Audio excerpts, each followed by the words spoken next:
तो हेलो दोस्तों, स्वागत है आपका एक और नए एजुकेशन वीडियो में।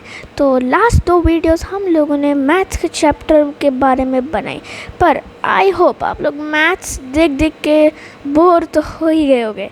तो मैं आपके लिए बिल्कुल नया चकाचका नया बिल्कुल मस्त सा चैप्टर और सब्जेक्ट दोनों लाया हूँ, और ये chapter is nothing but social science. हाँ, सोशल साइंस में हम सब के नंबर कटते हैं, यानी मार्क्स कटते हैं। So I am gonna help you with getting marks. So let's start our chapter. तो अब हम लोग हमारे चैप्टर का जो है फर्स्ट पेज पढ़ते हैं।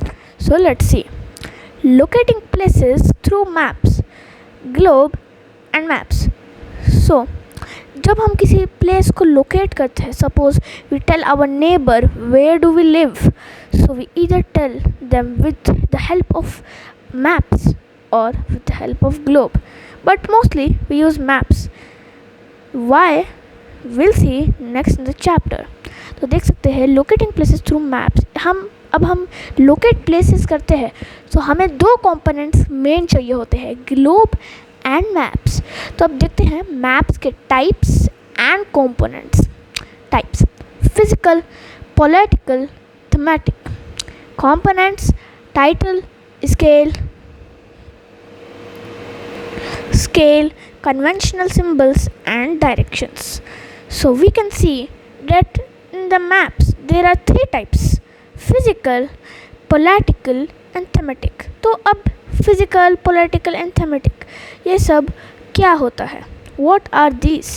So physical map represents about the nature, about the physical features of our earth, like mountains, lakes, rains, about बहुत सारी चीज़ें। physical यानी the representation of our earth, जैसे कि माउंटेन्स, रेन्स, ये सब आपको पता ही है।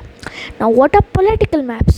Political maps वो होते हैं जो कि हमें किसी कंट्री, टाउन या स्टेट के बारे में बताते हैं। And political maps, suppose the Indian political map have all the name of the states like Uttar Pradesh, Maharashtra and all. Now let's shift to the next topic, means thematic. Now what is thematic map? Thematic map वो होता है जो एक theme के बारे में बात करता है। We can see from the name only, thematic यानी थीम। और थीम जैसे कि number of population in a city. Suppose अगर कोई मैप बताता है महाराष्ट्र में कितने पॉपुलेशन है, यानी what is the population of Maharashtra represented by a map, so that's a thematic map. Now let's jump to the components: title, scale, conventional symbols and directions. So what is the title of a map?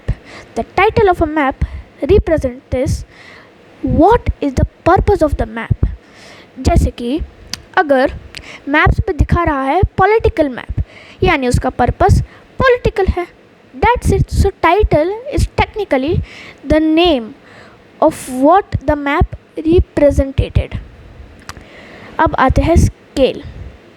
तो scale is just, suppose we can't show a big area in a map, right, because map एक small paper होता है, just like this paper के बराबर एक map होता है। तो मैप में हम लोग इतनी बड़ी बड़ी स्टेट्स को शो तो नहीं कर सकते, right.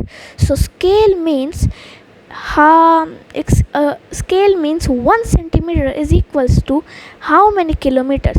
So scale represented that how much the big area is shown on the map in small centimeters. इसका मैं आपको एग्जांपल दिखाता हूँ। तो जैसे कि आप देख सकते हैं ये ऑस्ट्रेलिया का मैप है। नाउ थिंक एंड नाउ देखो, one state is around 500 kilometres. अब हम लोग इसे मैप में कैसे दिखाएंगे? Now here the scale is not written, but in the map there is always written the scale. So suppose each state is around 500 kilometers. So how we will show is 1 centimeter means till here is 500 kilometers. So they'll show like if this from the distance from here is 3 centimeters. So this whole state is 500 kilometers into 3. So what did we got the answer? 1500 kilometers. So this state is 1500 kilometers.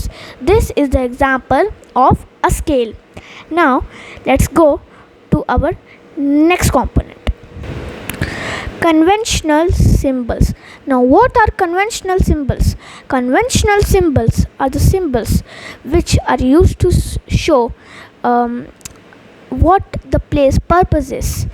Suppose जैसे कि हम लोग किसी भी जगह पर जाते हैं तो वहाँ पर लिखा होता है रेस्टोरेंट, पर मैप्स में अगर रेस्टोरेंट वहाँ पर लिख दे तो कितना बड़ा एक वर्ड हो जाएगा which will take around lot of space for a map. तो एक मैप के लिए बहुत सारी अलग अलग सिंबल्स होते हैं विच रिप्रेजेंट्स देयर पर्पस. जैसे कि मैं आपको एग्जांपल दिखाता हूँ. Here as you can see these are some example of the conventional symbols. जैसे कि अगर आपको मैप पे एक टेम्पल जाना है, so this is the symbol, so they will show this symbol in a map instead of written temple. तो ये सिम्बल्स है. जैसे वहाँ पर अगर मैप में फॉरेस्ट है तो they will show this symbol, but grass है तो ये, मॉस्कियो में ये. तो there are different symbols and this symbols का आप एक स्क्रीनशॉट ले सकते हैं and you can learn this. Now let's go to our next topic. Now here comes the direction. अब ये डायरेक्शंस क्या होता है? डायरेक्शन जैसे हम सबको पता है, north, east, west, south. But what is the use of directions in a map? Well, directions जब आप एक मैप में यूज़ करते हैं, so you wherever you are heading to go, you should know at what direction you are going. Now in the maps there is no direction symbol, so how do we know? Well, there is.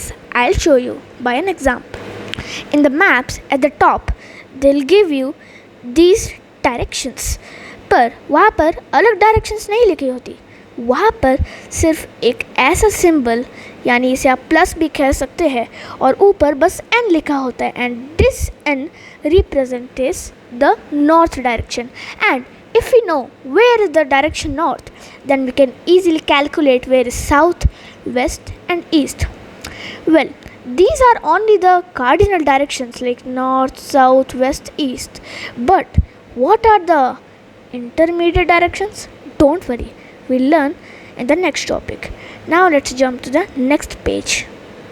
Well, here's the topic about globe, but we'll discuss the globe in the next class because अभी video कुछ ज़्यादा ही लंबी हो चुकी है and आप लोग भी अभी बोर हो चुके होंगे. तो ग्लोब हम लोग नेक्स्ट पार्ट में लर्न करेंगे. पर अगर आपको मेरे से चैप्टर अच्छा लगा होगा तो please like, share and subscribe कर देना. Thank you for my education and आपकी एजुकेशन को बढ़ाने के लिए.